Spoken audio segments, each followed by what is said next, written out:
gotzain eta gintari txit gorenak. Herrikide maiteok. Ametsa gorpuzten ari da, eta irrikan gaude nola hasiko den ikusteko. Gu guztion eskuetan dago izaki berri honi arnaz bizia ematea. 11 katramilu deraman izan ditugu gure artean, baina orain, sasoi berri bati irekitzen diogu lehioa. Ez dezagun aukera hau alperri galdu.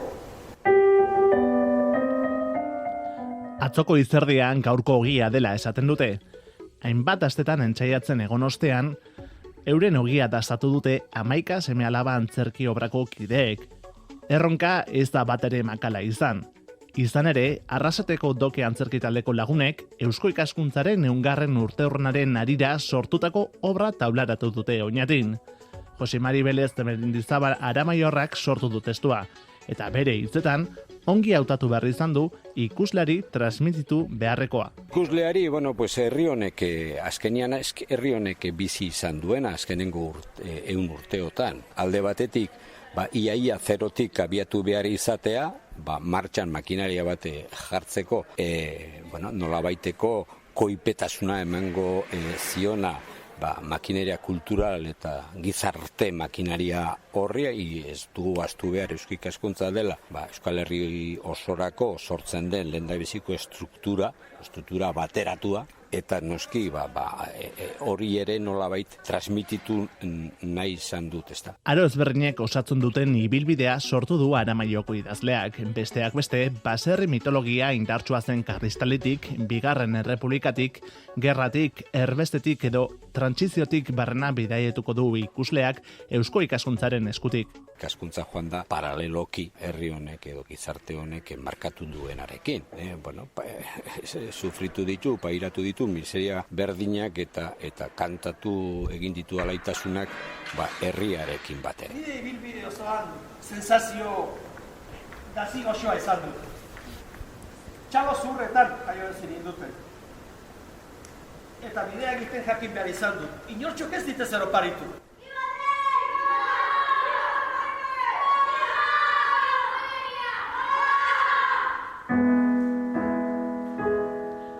Euskal Gizartaren eta Eusko Ikaskuntzaren 100 urteko historia liburua 3 pertsonaia nagusik irakurtzen dute. Personaje nagusiak dira, eta roloiek jokatzen dutenak, eta 3 joko bat izan da, joko esteniko bat izan da, eta 3 horiek dira Eusko Ikaskuntza. Baina Eusko Ikaskuntza diren bezalaxe, baita ere, hor inguruan ematen diren, gora bera guztien xurgatzaileak ere badira, eta orduan nolabait 3 horiek bai Eusko Ikaskuntza, baina baita ere Euskal Herriko seme-alaba dira. Testua idazlaren bolalumetik agertokira eramateren ardura izan du Bene Herrero zuzendariak. Hasieratik ona lana egokituz eta moldatuz joan dela digo, beti ere ikuslari ahalik eta kontakizunik erakargarriena eskaintzeko xedearekin. Una narración dialogada. Izan da, narrazio bati bizia ematea da hori nola kontatzen duzun edo ze jartzen duzun bitartean bizia izateko edo. Nik uste dut testu honekin oso importantea da nola pasatzen dira lehen esan dudana, ez? Garaia. Nola joaten garen leku batetik bestera, gero bestera, eta eszenatokian ipintzeko edo bizia emateko. Kontakizun honetan garrantzia berezia izan du zuzeneko musikak. Sabin Salaberri musika egilearen eta egokitzailearen lanarekin ikuslea historian sartzen da bete-betean. Larraitz Arriola Bengoa izan da zuzendari musikala. Zuzeneko musikarekin ikuste dut publikoari sentiarazten diogula berez obrarekin transmititu nahi ditugun emozio ezberdinak, ez? Berez historiako pasarte ezberdinetatik pasatzen da Eusko Ikaskuntzaren historia eta berez pasarte horiek ere sentsazio edo sentimentu ezberdinekin lotzen ditu. Eta musika nik uste berez sentimentu horiek espresatzeko bide oso egokia da, ez? Abesti batek ere eman dio izenburua antzezlanari.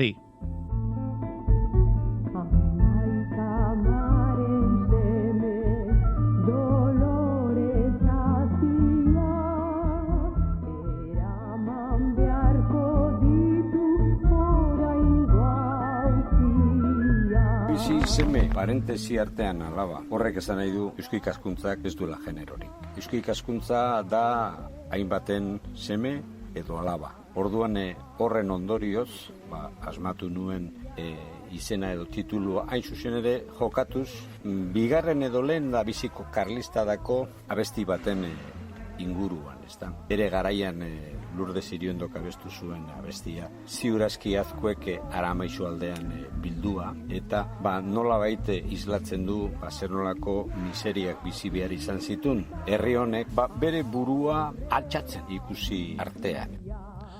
Puzle baten antzera, antzerki honetan ere pieza guztiek dute beren garrantzia obra bere osotasunean ulertzeko. 100 urteko bidaia egin ahal izateko, Arrasateko Inigo Arregi artistak eszenografia berezia sortu du. Mapa baten itxura duten 3 moduluk osatzen dute, zeinetan bidegurotzeak, zubiak, mendiak, itsasoa, hutsuneak irudikatzen dituen. Bueno, interbentzio guztia txuri beltzez dago, ez dago kolorerik, eta orduan ikusten dugu beltza dela, tragedia bezala, bere representazioa, da, ez dakite, hemen ikusi ditugu momentu batzutan eta oso momentu larriak, ez? Eta gero grisak eta holan izango litzake, gaur egun bizigaren momentua, deskribatzen duena, eta gero argia, dala, gehien ikusten dana, eta hori ikusten dugu moduan, etorkizuna izan dik, ez? Antzeslana Eusko Ikaskuntzaren Kongresuaren amaiera ekitaldian taularatu dute, Oñatin bertan. Ostean, Euskal Herriko hiriburuetan barrena ibiliko da ibiltari baita Arrasate eta Aramaion ere. Beti ere, Eusko Ikaskuntzak Euskal Gizartearen eraikuntzan izan duen garrantziaren berri emateko xedarekin, baita etorkizuna eraikitzeko duen garrantzia azpimarratzeko ere. Nahi duenak, izango ditu aukerak, Antzezlan hori ikusteko, esan bezala, Euskal hiriburuetan barrena ibiliko delako datozen aste.